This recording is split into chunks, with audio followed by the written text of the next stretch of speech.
You're watching Entertainment Las Vegas Style with your host, the entertainment ambassador of Las Vegas, Tony Sacca.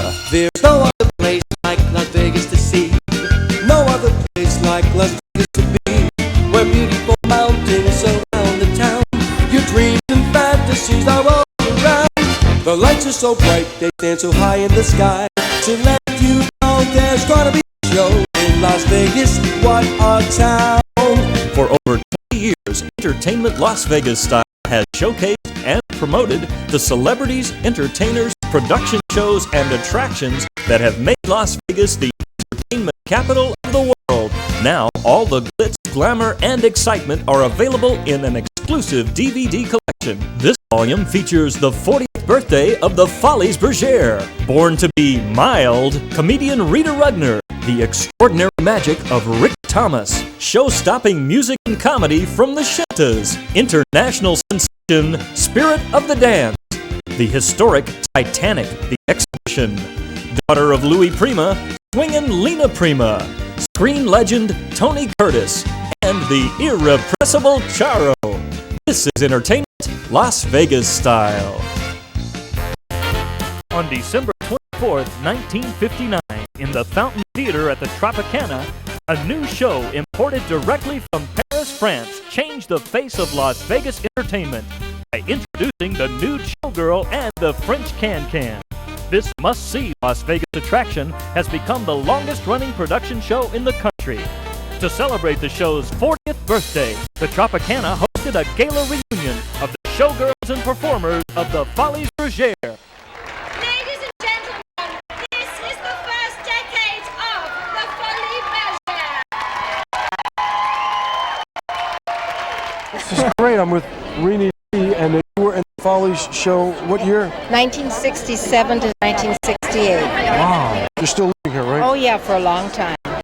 So what kind of work are you doing? Or I'm still singing. you're still singing? Absolutely. I do 45-minute shows for various organizations, Jewish war veterans, the Temple of Retirement Homes. I'm having a ball. This girl was an acrobatic dancer here at the Follies for 10 years. Now she's retired. To what part of the country? Springfield, Missouri, And in what the do you- Ozarks. And what do you do for a living? I'm an office manager at a diesel truck body shop. This is what acrobating did for me. Look at this. One thing we've learned here in Las Vegas, the showgirls happen to be just a little bit taller than some of our average guys, like myself. Are you taller than me? Actually, I'm not sure. Let's go back to back. What do you think? Laura, you were in the show when? I first came in the show in 1978, Wow. and I left the show in 1997. So I was here for 18 years. 18 years. I was responsible for training a lot of the cast. I trained about 300 dancers in this show, dancers and acrobats and girls and singers. Christine, when were you on the Follies show? 1986 to 1989. I trained her. She did. She trained me. Yes. They used to hang me live in the center of the stage, and I used to appear right on that corner over there. Peter is now the manager of Lance Burton, and he's doing very well. He's a super And person. you've He's done a very- great human being. He's a great human being. And Lance Burton was also one of the alumni that worked on He the worked show. the longest of any magician. He played 9 years. Right. 9 years at the Folies Bergère, an unbelievable contract. I am the Barbie. I sing Barbie commercials. I do. It's nice, Barbie, so that's my money for the. But I'm Barbie. She's Barbie. For my first 2 years that I was here, I was a dancer, and then there became an opening as a principal singer. Wow. And I stayed for the next 2 years as a principal singer. Principal singer. And what were yours? 76 through 81. Wow. Yeah. You still Long look time. great, Vicky. Oh, Tony, thank you. You know, one of the most important things that I love is you're teaching children. This is incredible. Vicky Anthony School of Dance. Yes. So you've taken that talent. 3 of my kids are in this show tonight.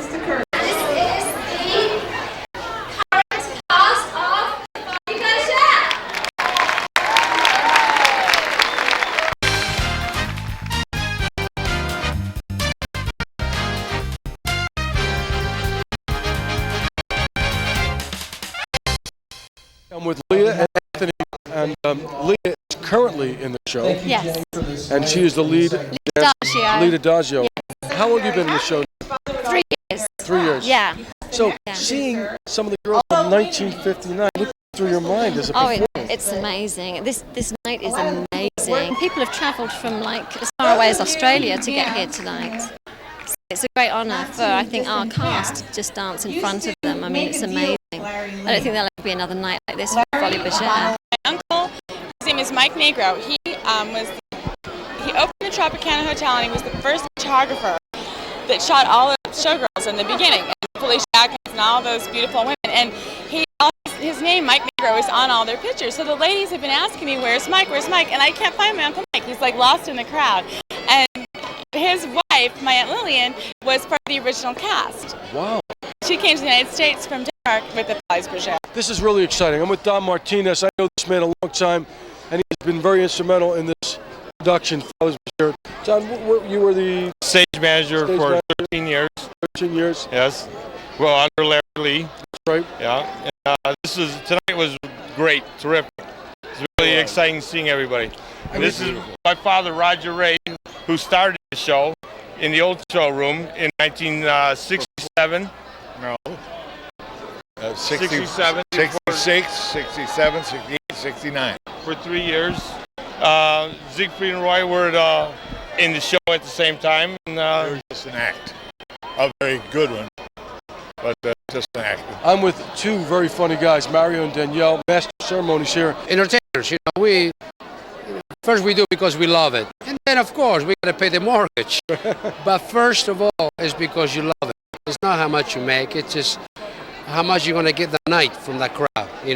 Now you guys are here how long now? Well, one second. Well, I supposed to get paid when I work? Well, no, never mind. He doesn't know that I keep the money. He gets the check. I get the check. Mario, I'm sorry. Mario's working. It's a benefit for the Folies Bergère, Mario. It's a benefit that we're doing tonight. All this was possible because one lady had the idea of making the 40th anniversary an event. She made this possible so you all can get together. That's why you're all here to make a piece of history. Say hello to all of you. Good evening. Happy birthday, Folies Bergère, and everybody's welcome to the party.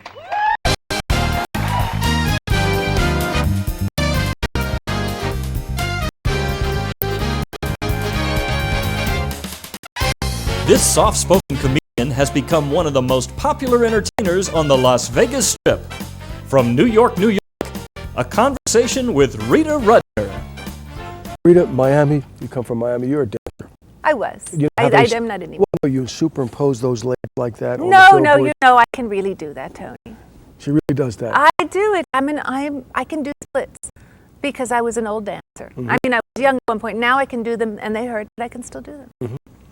I had an opportunity. I don't enjoy doing them, but I can do them. But do you have to do them daily to keep up the... I do them daily just in case someone like you asks me to do them. I can't do them. I don't know that I'm wearing the right pants. I've got my parachute pants on. But I can try. Sure. No, I used to be a really good dancer. Yes. I mean, that's all I did. I would wake up in the morning, I'd go to ballet class, tap class, jazz class, I'd dance at night. That's all I did. What's more difficult, dancing or comedy? Well, everything is difficult, Tony. I love This is difficult. No, I'm going to be profound. The key is to love what you do. Okay. I love dancing, so I loved working very, very hard at dancing. I love comedy, and I love working very, very hard at comedy. So that's the parallel between the two. Is the love. I have the love. The love. Yes. Here we go. Oh, you hear everything crack. Crack. Oh my goodness. There, Tony. This is the live. I can do it. Superimpose those legs on her. I can do it. Okay, you want me to do the other one up there? Okay. Oh, look, why did you say that? Oh, ouch! Okay. Ah. Okay, let me see if I can. Oh my goodness. I have to lean against something, otherwise I'll fall against. This is I don't know if these pants will allow. Michelle and oh no, she can do this one too. Oh my God. This is your hometown. I mean, you've adopted. Oh yes. This is serious. Yeah. You were here before and you weren't serious. I remember. No, I remember. I remember where I live, and now I live here. And we sold our house in LA, and that was a hard house to sell because we were renting, but we did it anyway. That On a was serious note, you are a Las Vegan. Yes. You're dedicated to the city. You love the city. What do you love about the city? I think what I love about it is it's a small town, but it has all the best that a big city has to offer. So really, it's a small town, but in one little, 5-10 miles, you've got the best restaurants, the best spas, the best hotels, even the best golf courses, and best stores. I mean, the shopping here has become incredible. So it's just like a little condensed small town. I mean, I've been to small towns. They don't have things like this. That's true. So I see It's a very good community with the best of everything. A small community that has the best of everything to offer. Do you write a joke, try to influence or touch an audience? I write a joke to get a laugh. Come on. No, that's it. I want people to laugh. That's my whole purpose in life. I want them to forget about their problems. I don't do anything political. I said the last thing I voted for was the lavender M&M. I don't want them to know about Saddam Hussein, Iraq. They can all, I want to focus on the little idiosyncrasies between men and women, and life and love and family, and things that make you happy. I like that one. You look great. It's always nice to sit down and talk with you. Thank you. When does the interview start? We roll the cameras? We rolling? Oh, we were on? Yes. Didn't you tell me? My friend Rita Rudnick, thank you. Thank you. Thank you.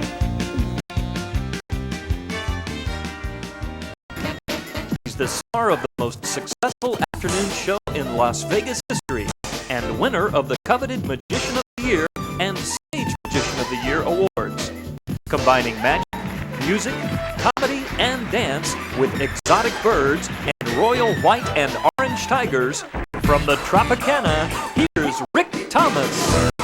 Did you ever think of doing an Elvis Presley impersonation there, Rick? In the middle of, maybe in the middle of my show, one time we do a transformation where I transform into an Elvis and say something like, I'm dead, but I'm back. Something like just a real quick sequence where it was like a dream sequence, or maybe my alter ego comes out, because I think I've never been dressed up in an Elvis, but I think that if I am, I'd freak people out. That is a great idea. I would love to see that. Yeah, we've been thinking about it, but there's too many Elvises in the world. That's the problem, man. You got to do it right, because it's just there's just way too many. I always take people all the way back when it first started. When I talked to Lance, he said somebody peeled a corn out of his ear. That got him into magic. What was it? What was it for you? Dancing was first. Ballroom dancing. My sister and I started when we were 5 years old. You won an United award. States Ballroom Dancing Champions for 2 years. So you were a dancer first. Ballroom competition dancing. World U.S. National Championships. So you were already in sync about how to produce the little routine. How to look at an audience. When I was trained as a child competing in competition on stage, when you had your dancing competition, you had all the judges surrounding the floor. So no matter where you looked, no matter how you turned, one of the judges saw you. Because of the competition training, it's when I'm on stage, no matter how I feel, I'm on. And I was trained by my parents and my grandmother at a very early age how to entertain an audience and how to look like you're enjoying yourself, whether you like it or not. So where did the magic come in? I was like 7 years old, 8 years old, and we were in dance competitions. We started competing when I was 7, and we used to go around and start doing the competitions. By the way, he was still 6'2" at 7 years old. I want you to know that. I'd really get bored. I get bored at the competition, sitting there waiting. All the other dancers are competing or whatever. So I have a deck of cards hidden under the table. I practice my cards, and I thought it was I'd do that, and then I'd show my grandmother or my parents, whoever was there. And that was the way to keep myself entertained on the road. What was it about magic? I'm inquisitive. I have to know how it's done. I'm one of those people that when you watch a show and you can't figure out how it's done, even if it's not magic, if it's mechanical or theatrical, how they pull that off on that stage. I have to know, and I run around and try to figure it out. So as a child, I really got into finding out how it was done. I'd have my friends turn to me and always say, you know how it's done? And I'd always say, yeah, even though I had no clue. But I never wanted to be the one who looked like an idiot, so to speak. So what I would do is I'd find out how it was done, and then once I had all this knowledge, I thought I guess I should put it to good use. I started performing magic. I started performing when I was about 13. At that age, I started doing birthday parties, small little show, $5 a show. And I went professional, maybe semi-pro at age 17, fully professional at 21. Now, we're here in Las Vegas, one of the biggest showrooms in Las Vegas. It's a dream come true, I'm sure, but you toured around the world, so there was different levels of how you got here. So let's talk about prior to coming to Las Vegas, what did you do? A long road. Fame, or people thinking that you're a famous person, doesn't come overnight, and we all know that. We always find out what that story is. At age 21, 22, I started doing cruise ships. And I toured doing cruise ships for like 5, 6 years. By the time I finished doing cruise lines, I had done 250 cruises. And I toured with my wife. My wife and we were a team. And of course, we're still married, and we have 2 beautiful children. But for the first 10 years of my magic career, my wife was my assistant. And we did the cruise ships. And then we found that in the summer season, when it was really hot or real warm, we didn't want to be out on the cruise ships out in the Bahamas or anywhere else. We found that a lucrative field of entertainment was the fairs and expositions across the United States and Canada. I purchased a big motorhome and a huge trailer behind the motorhome, and we traveled the show across the country for the next 5 years. There's a few people out there who want to say hi to you, Samson. Would you like to pet him? Yes. Ready? Go ahead. Ah! Did she scare you?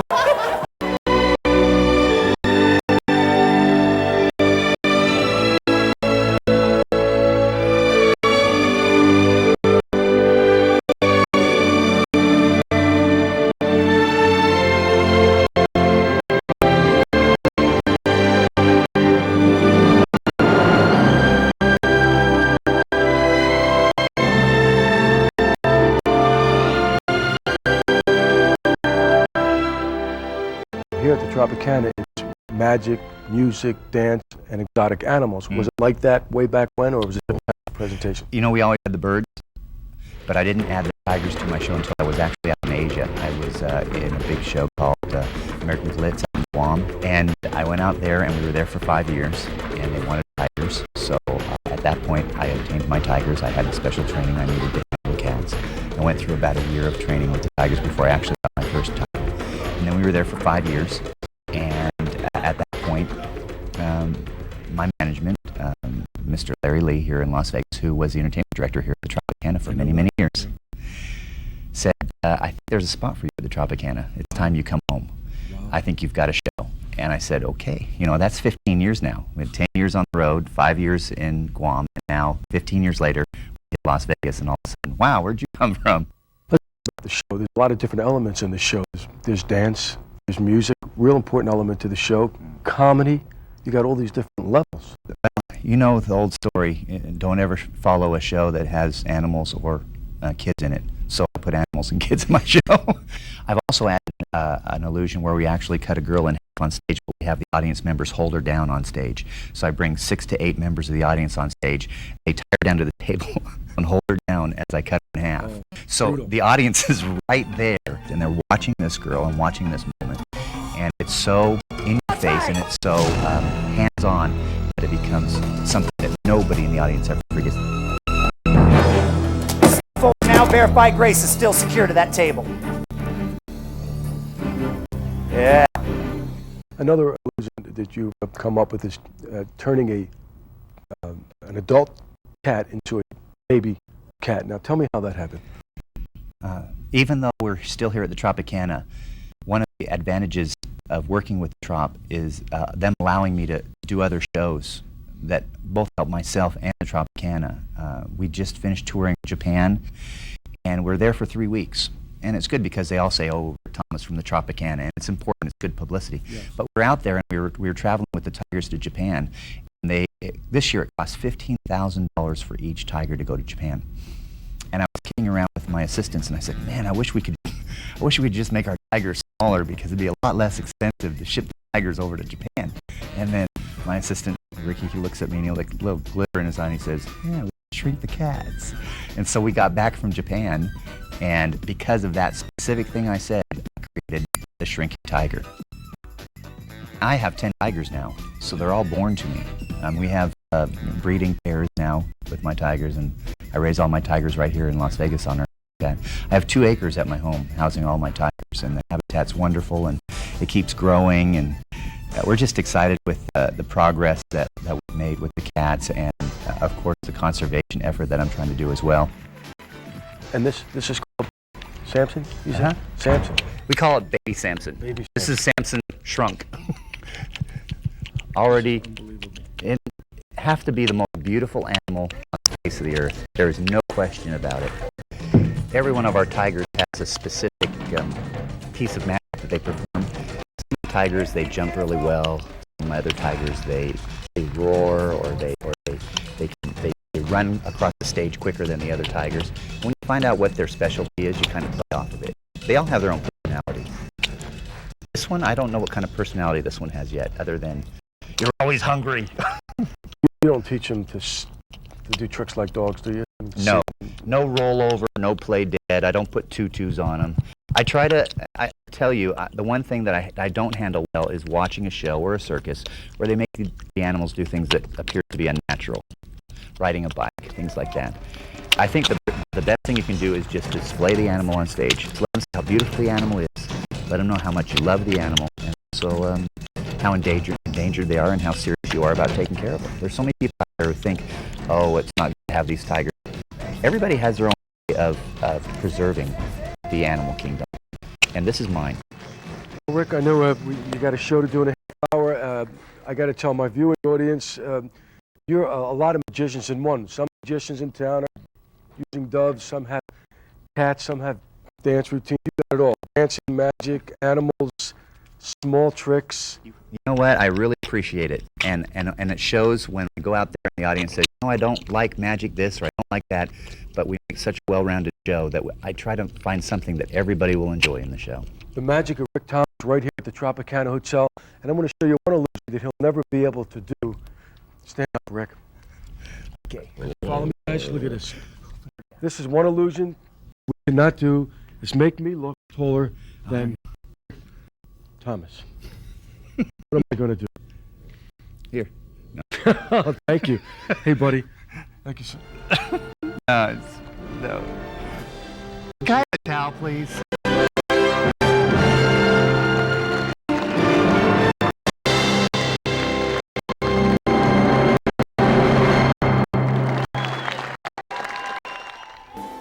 Music, comedy, variety, and a host of impressions. It's a family thing. We spoke with this versatile group about their new show, created with producer Blair Farrington. We are family. It's a family thing. I got all my brothers with me. Got my family with me. We are little sister. Get up, everybody, inside. People, put your hands. This was all presented to us. You know, the production that we're doing now, we were like, well, are you sure about that? We've been doing it this way for so many years. It did take an outsider who's professional in the business and who sees something, could create from what he has, from the product he has to work with. We needed that, I think. Oh, we needed somebody with his expertise to look at us and go, this is nice, but you know what? And we fought some of it. I mean, when we talked about doing songs like We Are Family and That's What Friends Are For, we're going, there's no way. But it was the way that we put it together with Blair that it just worked. I mean, the guy's a genius. The stage design, the steps, the movement on stage, everything was choreographed and produced. And not to mention, we have 2 other musicians now who are virtuosos, great guitarists, great musicians. We're lucky to have them. And it's a huge, much huger sound than we had. I don't think the video screens have ever been utilized before we came into this room. And we're bringing to life a lot of things that this room is designed to do. Center of the room as well. We're using a riser in the center of the room, so Frank and Chris and myself, once in a great while, get up in the middle of the room, and people feel a closeness. We get that across in this room, and it's great. Didn't start out as a team. I know it started with you and Frankie, and you, Frankie, and Chrissy. Right. I sat in my bedroom a lot and played the guitar, and I went on to do rock and roll and rhythm and blues. Frank, on the other hand, was with Chris in ragtime, playing the banjo. She was singing on weekends. And our paths were far apart as they possibly could. I was with show band, Frank was still in Buffalo. Then I got an opportunity to bring him on the road with a show band in Hawaii, which was a tough gig. He was just the bass player.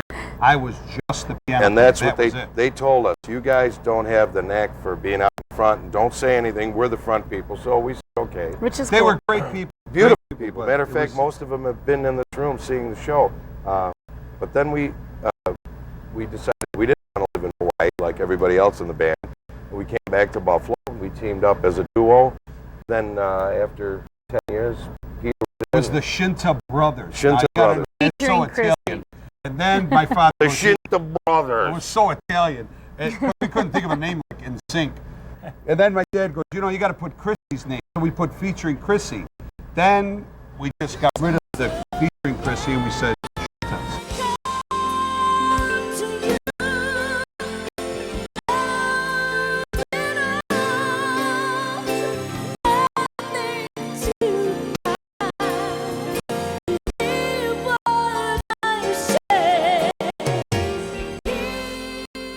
Peter, you know something? You're with the group 15 years. Yes, sir. Did it ever go through your mind, if the Shintas ever make it, I'm going to wind up having to take a back seat, which didn't happen because people are honorable. You are a Shinta. Yes. You're in the main showroom, and you're part of this thing that's happening. Well, that's the test in life. To see who, that's where the character, the integrity comes in. And I have to say that, you know, to these three people from my heart, and their mother, by the way, too, and their father, God rest his soul, because they stayed the ground. They said what they said, and they stuck back. It was never a, yeah, we'll take care of you, you know, and then nothing happens. Every step you moved, every step I moved, and they didn't have to do that. There was talk in the beginning of because we're Shinta, should it be just the two brothers and the sister? And I think it was all of us that said, no, it's got to be the way it is. We are the Shintas, right here. That's what friends are for.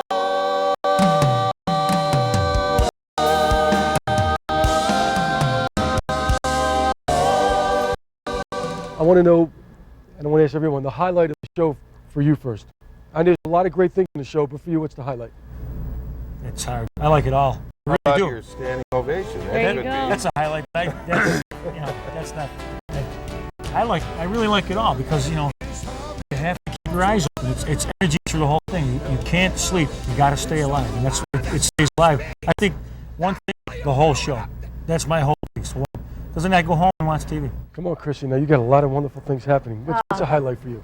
Really the highlight, not because it's the end of the night, but to see the transformation in the faces from beginning to end, to see when they come to us at the end of the show, to see that we made a difference in the way the night went from here to there. Can I change my answer?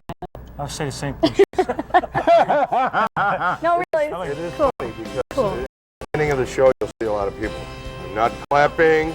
I'm not doing anything. By the end of the show, you see them stand. Everyone has the same an hour kind and a half of of look. solid work paid off. Instant gratification.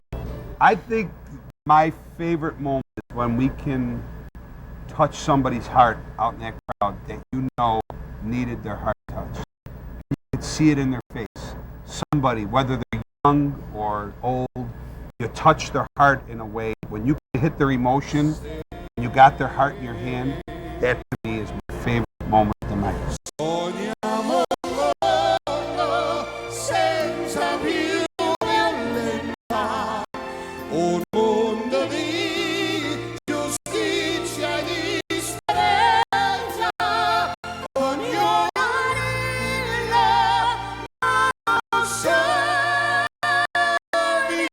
vicino, simbolo di pace, di fraternità. All of you guys and girl have this certain energy that when you're walking down there, people actually feel what you guys are projecting. That's great compliment. That's I nice. mean, there's a lot of love happening here, and I can't stress to my audience enough.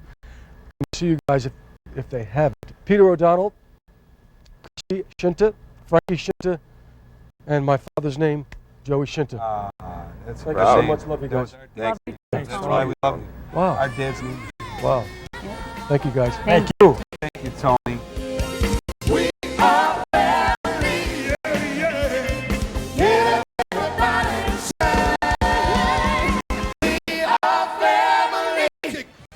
From the highlands of Scotland to the footlights of Broadway.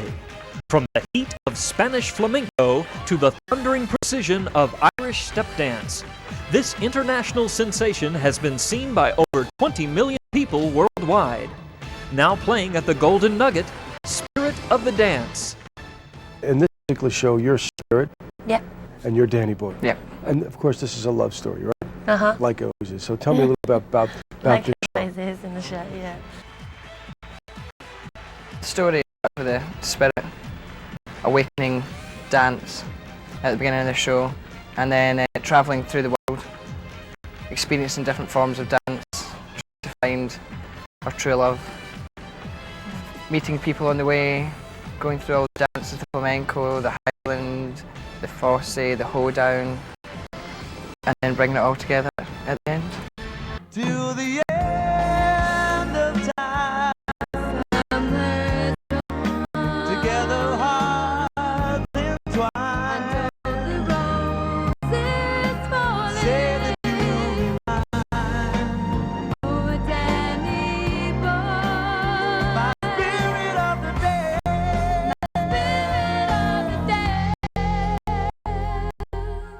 I watched both of you guys several times, and you guys are really having fun. Yeah, oh, definitely. I mean, this is coming from your heart, Yeah. isn't it? Couldn't do otherwise. As a dancer at college, when you go to college, you train in every aspect of dance. So to be able to come into a show and do all them dance, it's just, there's not, I wouldn't say there's a handful of shows, if that, out there, where you can do all your training, everything. The dance opened 6 years ago, and it was strictly Irish step dance. And now our producer and director David King's progressed the show on through the 6 years, changed it. Still, the Irish dance is the main format of the show. He's also added the different varieties to please the audience's eye, really.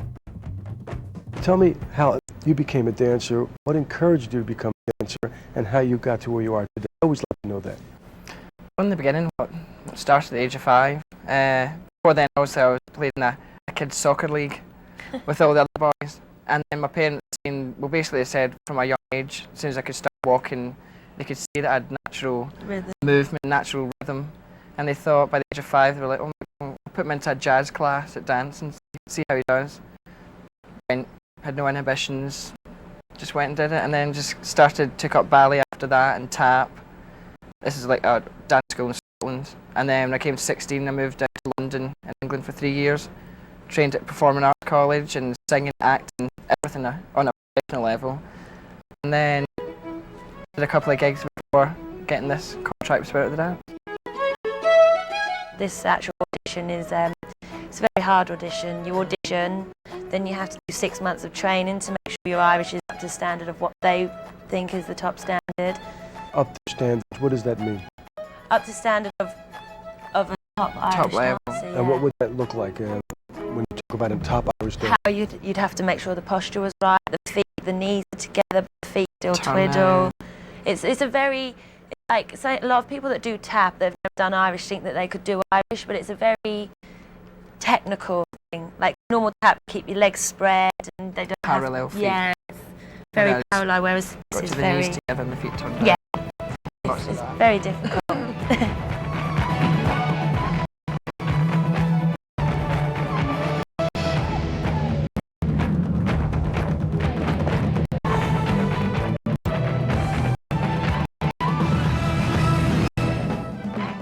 You're at the Golden Nugget. Mm-hmm. Tell me about this room. Is this room working out for you guys? Oh, definitely. When we first came here, we thought it was very small. It's a shock. But no, definitely.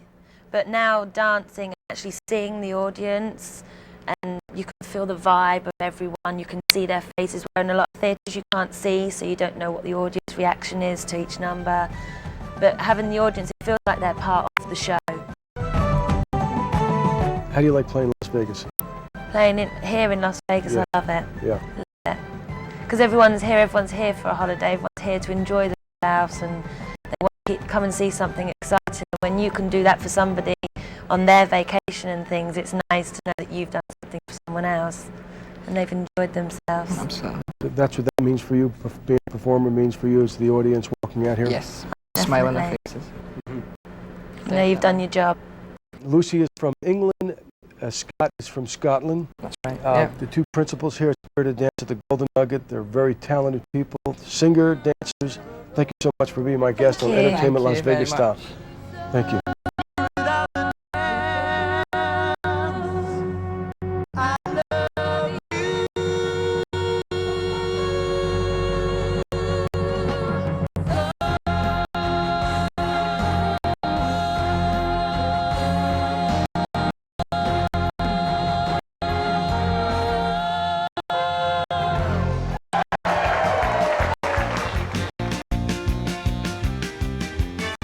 How do you do? And welcome to the Titanic. So good to have you with us today, and we hope you enjoy your voyage.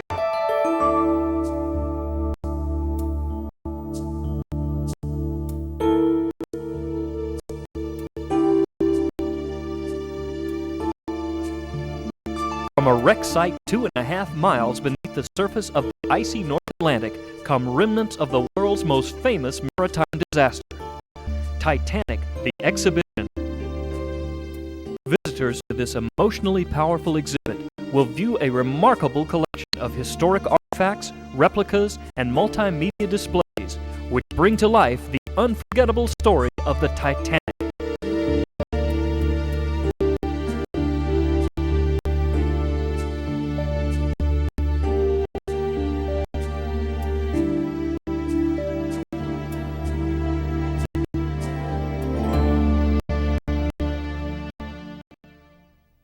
Okay, I'm with John Norman, Vice President of SFX, and you're the company that you actually self-developed the tours for Titanic exhibition. Correct. We license the artifacts from RMS Titanic, and we produce the tours for them. But before I get into that, I just want my viewing audience to know that you have a great background in promoting entertainment venues like Janet Jackson's tour, Styx, Fleetwood Mac. Correct. A little different type of entertainment. Well, at least the artifacts don't ask for a bigger tour bus or better catering. So, doing all these other entertainment venues, the interest for the people actually coming to this one. Obviously, you guys feel this is going to be of big interest to a lot of people from around the country. Actually, to see the artifacts, I think is very powerful. And just think about how lucky and unlucky some people were that night. I'm with John Eaton, historian, going to tell us his views on the Titanic. When did you become interested in the Titanic? When? Oh, I guess it was around 1946. And it was from seeing a painting in Esquire magazine. And the painting was of a large ship that was sinking. And I'd never seen anything quite like that before, so I paused in turning the pages, and I went back and I looked at the ship, and I said, why? Why is this happening? And there was a little bit of a blurb that went with the illustration, but it didn't tell much of the story. I got into the library and began looking through some of the newspapers of the period. And as I examined each newspaper, I found each had a different story. The passengers had given different interviews to different newspapers. And once again, I asked the question, why?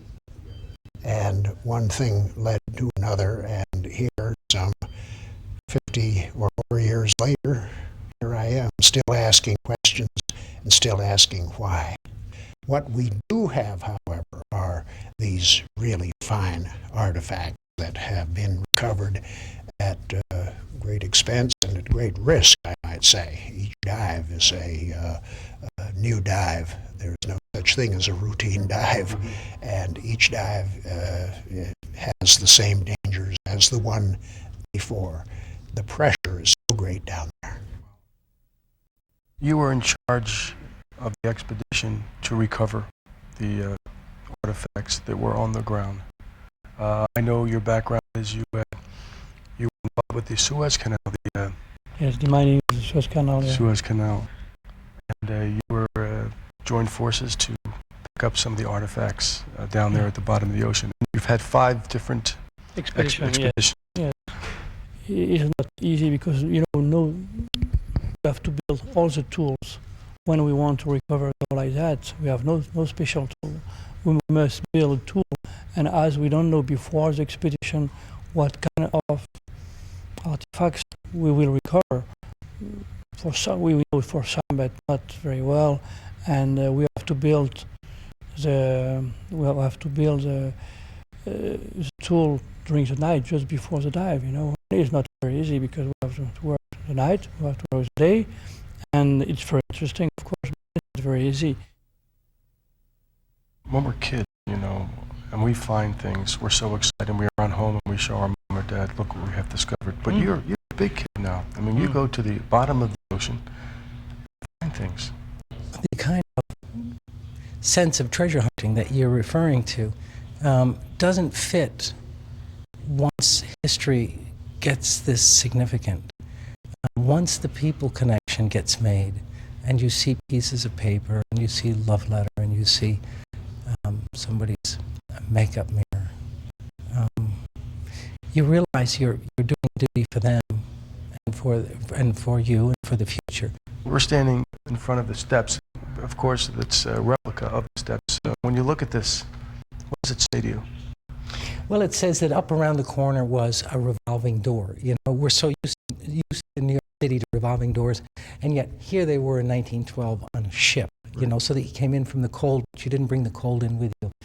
It tells me that we've got 3 or 4 decks to go down, and we go down to the dining room area, but yet we're near the boat deck where we could get off to the gymnasium, and you and I could go have a smoke in the lounge. It tells me that here's a place that created no greater sensation from one human to another than for a man with so many newlyweds on board to sense the anticipation of his girlfriend or his fiancée about to, or his bride about to come down the stairs. There's a sense of human excitement that only of the kind of town that a ship creates. We don't have to deal with policemen, we don't have to deal with tax collectors, we don't have to deal with the rent collector. A ship is that momentary experience where all of civilization has perfected itself to where everybody is enjoying themselves. As you study the wreck down 2.5 miles, all of this is gone. Just a few columns exist and a few of the lights that are suspended on their wires.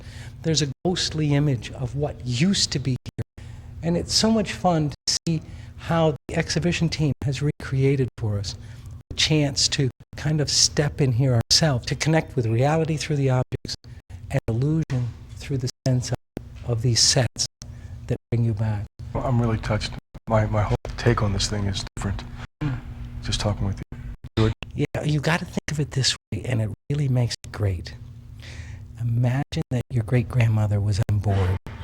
What would these objects mean to you then? Right. And that says it all. Somebody said to me, how did you manage to survive? And I said, I think because my father was very quick on the uptake. Because ever so many people thought, oh, it's unthinkable, it won't sink, we won't worry. Not my father. I think it was quite amazing that he managed to get us up on deck, because he must have been below. And it was quite amazing how he managed to get his wife and 2 small children up on deck. I think a sailor helped, but I think it's quite an amazing man.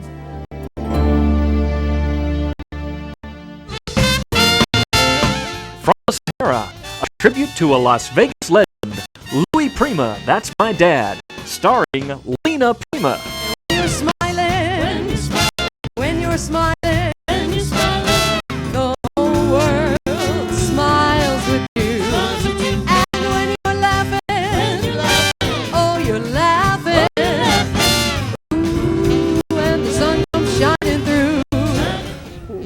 When I met you years ago, you were singing in the spiral staircase. Right. I'm saying to myself, there's something not right here. Lena is in this situation and not thinking the whole phenomenon of Louis Prima, right? At that time you weren't? What was going through your I mind? was just happy being a singer, working all the time. It was great. I thought, wow, I'm lucky working and singing. I never thought about going on my own. But people like you and lots of other people kept saying, you've got to put a show together. People would really love a show about your dad, and to know more about him. hear that music, you know. So I finally did it. 5 months, 2 weeks, 2 days. Well, the baby's been gone 5 months, 2 weeks, 2 days. Well, the baby's been gone. If you see my baby, please come home to me. The way you produce the show, the way you take it through the whole history of your dad, the evolution of the premium music and where you take it to, I really enjoy it. Thank you very much. And so the concept I had. Well, I just thought, let me start and tell everybody about my favorite memories of my dad and what he's accomplished in music, when he first came to Vegas, you know, the songs that he wrote, his Grammy Award-winning song, and his big accomplishments, and then my favorite ones that I grew up with, so that it's about a daughter talking about her father, and also our life. Because, you know, my dad was diagnosed with a brain tumor in 1975, so I was just turning 12. So, and he lapsed into a coma. He was in a coma 3 years before he passed away. So my time with my dad was short. So doing this show is also for me. It keeps me close to those memories because they were wonderful. We played my dad's records like daily in the house, all day, every day. We went to see him at night. We traveled with him on the road. I mean, I love his music. He was fun all the time, joking and laughing. I never saw him mad or angry or upset. He's a great guy, great dad. What's the matter, Sam? You can't play Italian. Oh, it's a French horn. One of my favorite tunes that I sung that you surprisingly took me on stage and asked me to sing was Jiggle. Yeah, that's a great song. What a song. Yeah. I mean, David Lee Roth reintroduced it. How about that? Yeah, I thought that was great. I thought, oh my gosh, my dad's cool to the rock and roll crowd. Right. And I'll sing it, sweet love song, all of the time. He will only be, you take this part.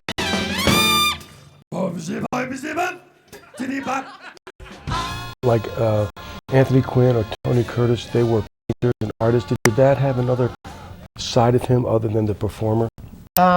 Just all the songwriting, and he loved to play golf, and he loved the horses. He always owned thoroughbred horses his whole life. But your father songwriter, did he write J.Lo? No, he wrote the arrangement of 2 different songs. Just a Gigolo and I Got No Body are 2 different songs by 2 different songwriters. And so he put them together and came up with that arrangement. Yeah. But he wrote Jump, Jive, and Wail. That's the one. Sing, Sing, Sing. I wonder where that came from, Jump, Jive, and Wail. You know where that influence was? I have no idea. I just know it was my favorite, one of my favorites. Baby, baby, it looks like it's gonna hail. He loved the music. It's like it just filled his whole being, and he loved people too. I noticed that about him on and off stage. He loved people, so he enjoyed pleasing them with his music and making them happy. Then you really got it, jump, jive. Then you really got it, jump, jive. Then you really got it, jump, jive. Then you really got it. Kevin Whale now. We're both Italian, and I made the cover. This is a great, and let's see if we can get a copy of that. This is Lena and I on the Italian newspaper La Voce. You can see Lena up there, look at with that nice look. A-O-E. And that's my dad in the background. That's That's my pretty dad cool. in the background.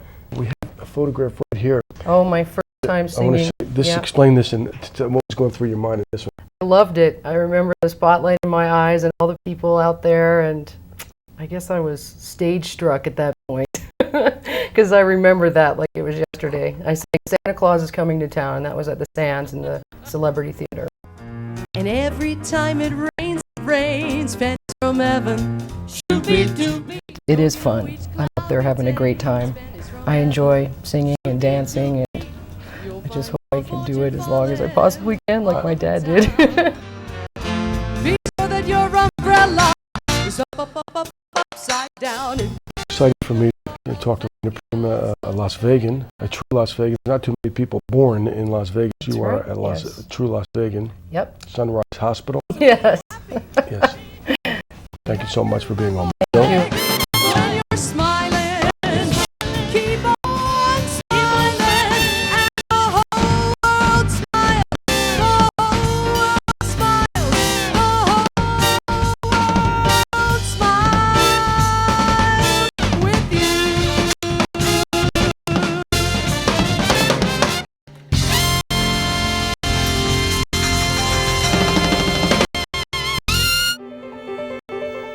a legend of the silver screen, a versatile actor and accomplished painter.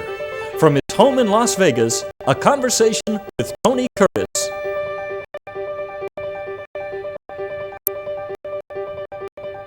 I got to tell you how cool Tony Curtis is. In 1960, when the Temptations did the Ed Sullivan Show, David Ruffin with Tony Curtis. Now, how does a white Jewish guy from the Bronx become the idol of the black guys in the 60s, and they all wore the Tony Curtis? How did you ever heard I that? wasn't the idol of the white-skinned Gentile boys. The black boys loved me, and a certain ethnic groups did. They loved me. American immigrants loved me. People who had come over from the First, Second War, their children loved me because I represented them. That maybe the fact that you could come from nowhere, no education, where your religion was laughed at, where if you were handsome you were in trouble, you were a homosexual, where all and your family was broke, and you lived in the back of a tailor store, you were perfect for stardom. So growing up in the streets of the Bronx, I grew up in South Philadelphia. I grew up in the ghetto. My father was a butcher. My mother worked in a tailor shop. You know, I had that. Nice. You know, I had that. Have to prove myself. Good for you. That's a good element, a good drive you had. Yeah, I wanted to ask you. That's your foundation, is That's the nature of the man I am. It's got nothing to do with my family life. The fact that my father was a tailor and we lived at the back of the tailor store and I shined shoes are nothing more than experiences. They're nothing more than a little venue in a movie. Get a shot of him shining shoes. Get a shot of him delivering clothes. Get a shot of his father ironing clothes. You know, they don't make a character. They don't make a person. They're just occupations. So I never thought of it that way. Shining shoes didn't demean me. Delivering clothes from my father didn't demean me. Helping women carry their goods from the Bloomingdale's department store to a cab or a car that was there didn't demean me. You know? when you were that little boy shining shoes, you didn't know you were going to be the great actor that you I are had today. no idea of nothing. Sitting here talking to you, I have no idea of nothing. I hope when I grow up I'll be a shoe shine boy. You have played so many great roles, and in 1953, when you did Houdini, when I watched it years ago when I was a kid, I say to myself, I wonder if Mr. Curtis, where did he put his head when you think about trying to be the great Houdini? What a role to have. Yeah. How did you, what was going in your head to be the great Houdini? I've made 140 movies in my life. Every conceivable kind of player. Yes. From Houdini to Albert DeSalvo. I know, and I wanted to... And all the parts in between. I played women, men, I played children. I've been everything in movies. And what do? I realized that acting is a game. I'm not an actor. Okay? Maybe let's get rid of the word acting. Okay. I'm not. I would like to think of myself as an observer of life. And I'm able to not impersonate people like some bad impersonators do. Right. Oh, that's who they are because they were around on the stage and they're going to tell you who they are. Right. I'm not talking about that. Right. I'm talking about little bits of life, stick them together, and all of a sudden out comes a character. Houdini. Out comes the character, the Boston Strangler, Albert DeSalvo. Sidney Farrell in Sweet Smell of Success. Joey in Some Like It Hot. All of these people emerge out of me. I empty myself, Tony. I empty my head. I don't think about nothing. I don't worry about my wives or businesses or my children. I don't worry if I got the part or didn't get it. I shut it all out. It's an experiment you've got to learn how to do. Hypnotize yourself. Get yourself in such a position that everything clears out. And all of a sudden, there you are. Oh! Can you feel it? Oh! He just gave me a chill.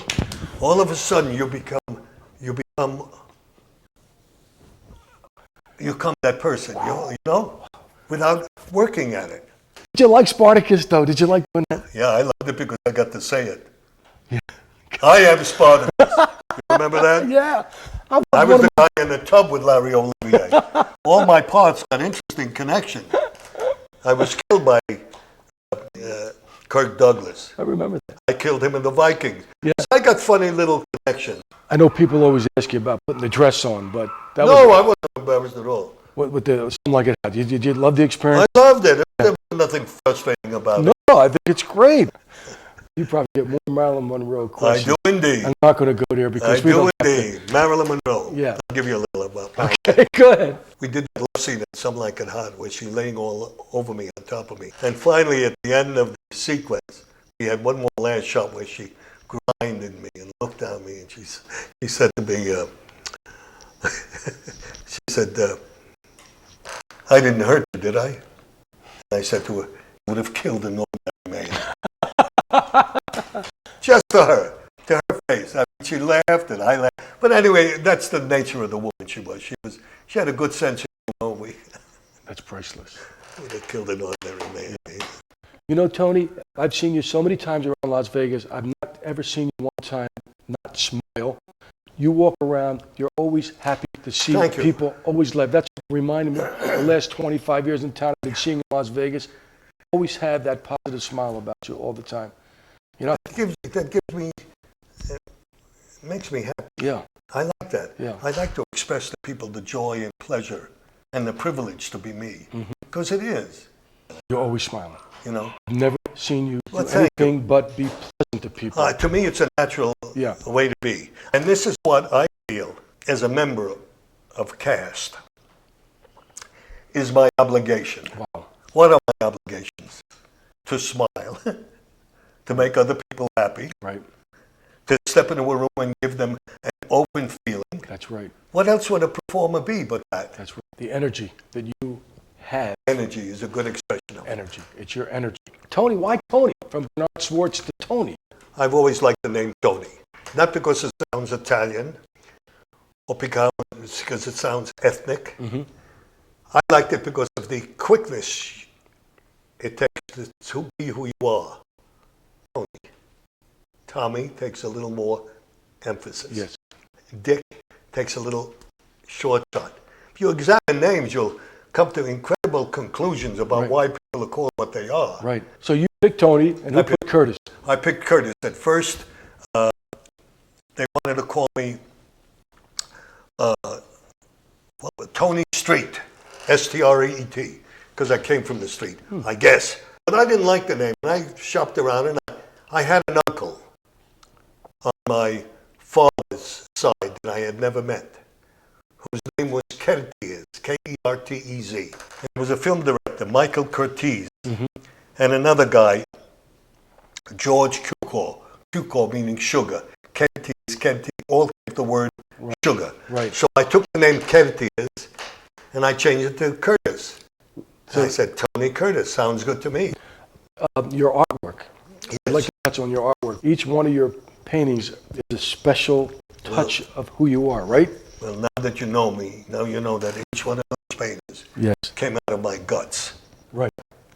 I have learned a way of doing it. I couldn't do it if I didn't learn it. If I didn't learn how colors go together, how to make a line that represents something. So that in itself is a way of life. You see all of these paintings. That's what I do up here on the hill. I paint a lot. I'm going to have a big art show at MGM Grand in June, end of June, near the end of June. Kirk Kerkorian, my friend, and many of the people at the hotel have been kind enough to give me one on my 80th birthday. God bless you. I'll be June 3rd, my 80th, but the room that we want is going to be occupied. So we're going to go there on the 26th, 25th, 7th, 8th, 9th, 5 days. They're going to give us one of the big ballrooms, and all of my paintings are going to hang around me. Some of your artwork, your favorite artworks, may I just ask you a couple of your favorite pieces? Please do. I have one there called Rosebud, which is a little bit of Marilyn. I like still lives. I like interior of rooms. Because in an interior of room, I not only have an inside of a room with whatever attracts you on the table, but there's always a window open, a landscape. Right. And if you look at those paintings there, look outside the window there, and you see the same thing. Right. Inside of a window, right, you got a landscape. Right. I just like to do tables with goods on it. Tables that we all use. Pleasing. Good that we coffee cups, bottles of wine, flowers. There's some goldfish in a bowl, and put them in a harmonic way, a way that is pleasant and kind to you, and then give them a window with light shining through. Anyway, listen, I do this to amuse myself, Tony. I'm not trying to teach anybody anything. No, but this is an intangible gift from the... Well, wherever it comes from. It's been really a pleasure talking with you. Yes. I'm so glad we got to know each Yes. other. Yes. Now I see you so much out, and I always shake your hand. I always say hello to you. And it's Well, about we'll see time. each other again soon. Thank you so much. From the Sahara, the sizzling international production, Bravo, featuring hot music and dance, comedy and variety acts, and starring singer, dancer, comedian, composer, and classical guitarist, Charo.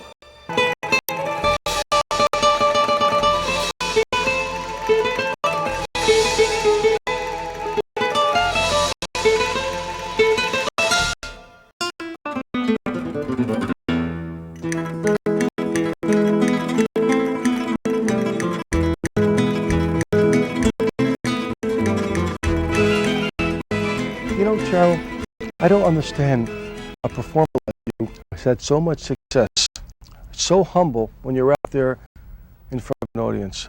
Where does this come from? The audience is my boss. The audience life is my passion. It's like a thermometer. You know when you are in a good timing, you know when you get into their heart, or you know when they don't like you. And I like that very much. Because I like them and because I respect them, if you call it humble, I call it their friend. I became their friend. I am at their service.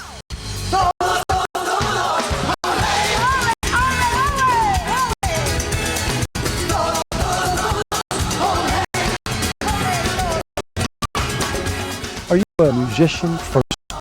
Yeah.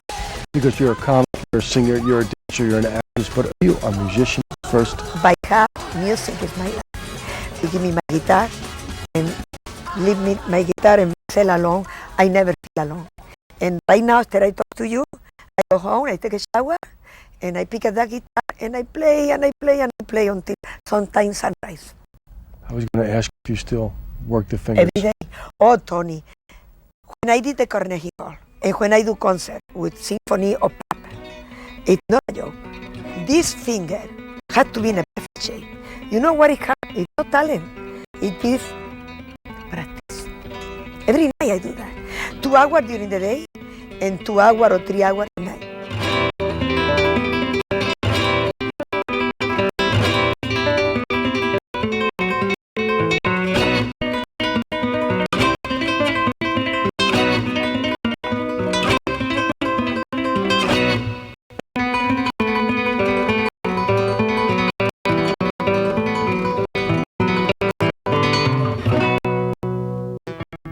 Like to promote the people that are working with you. Very much. You appreciate what they're doing.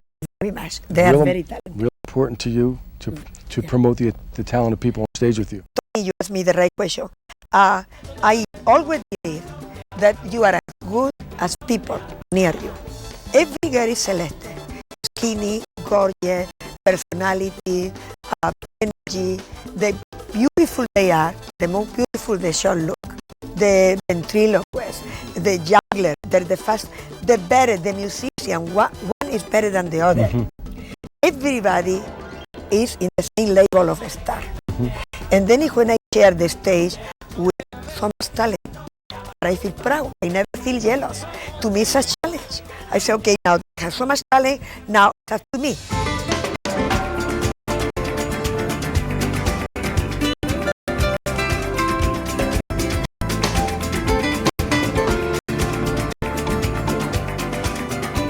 Las Vegas. You love Las Vegas. I love it with passion. With passion. It's like a, oh, you know me. Right. I got energy. Right. I always thinking, what is next? What am I going to do? Las Vegas is like that. Las Vegas is life. If you are getting divorced, come to Las Vegas. If you want to get married, come to Las Vegas. If you have a heart broken, come to Las Vegas. If you get broke, come to Las Vegas. You know the food is very available here. If you get broke, you find a job, you can have good food, you can sleep in the casinos. I figured out everything. You know, it is the place for people when they are down, when they are high, come to Las Vegas. I love it with passion. And I love the Sahara because the emotion and the memory that bring me is priceless. They give us the same sweet as I live here when I get pregnant. So I may get pregnant again because everything is in the same place. Ah, you remember that? Oh, you remember that? I love this place, and I love very, very much how we did at the Congo room. Now it looked like the carne. I know, you know what it looked like, the coconut grove. This is beautiful with the palm trees and everything. Beautiful. It's a great showroom. It's a great show. Thank you. I want to thank you so much. This is my 17th year, and you're going to be one of my featured acts on my 17th year. And I It's thank an you so honor. much. It's an I thank you for doing my Christmas show last year. We got to do it again. Well, we do it every year.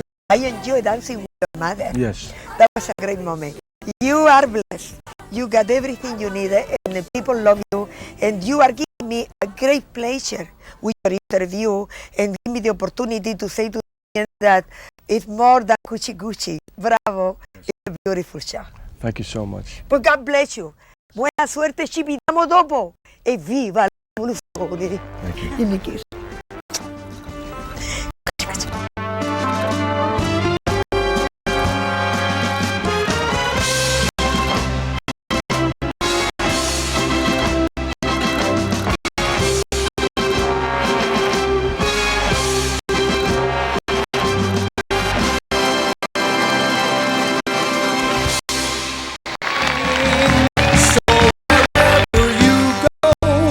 You will always know that there's no other place like Las Vegas to go.